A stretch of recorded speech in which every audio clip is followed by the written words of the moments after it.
Director of the FBI visits Massachusetts. Yeah, and he is answering questions about Rhode Island and the mafia as he travels the country to learn more about his FBI offices.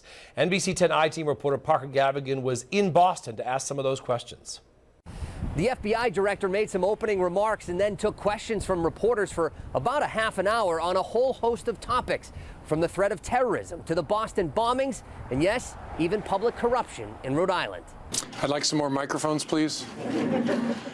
Quick with his humor and answers, FBI Director James Comey stands at a commanding 6 feet 8 inches tall as he makes the rounds to field offices all across the U.S. His visit to Boston is his 53rd out of 56 offices. We are a deployed organization, so I think if I'm going to be effective as director, I got to come see my folks. Comey has been on the job for a little more than a year and talked about how the Bureau's role in counterterrorism has changed with groups like ISIS beheading civilians and homegrown terrorists right here in the U.S. So they get access to propaganda and they get the training that they need to engage in violence, all while in their basement or in their bedroom in their pajamas. As for Rhode Island and the feds. Director, in Rhode Island, we've had several high-profile public corruption cases that the FBI has been involved with. What is the message to public officials who may take advantage of the public's trust?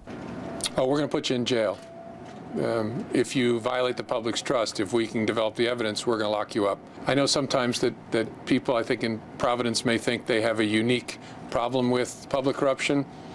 I don't want to burst anybody's bubble, but we do it everywhere in this country. Wherever you have people and power, you will have public corruption. And the director was asked about Rhode Islander Catherine Russell, the wife of Boston bombing suspect Tamerlan Tsarnaev, and whether she was cleared in any investigation. Well, he wouldn't comment.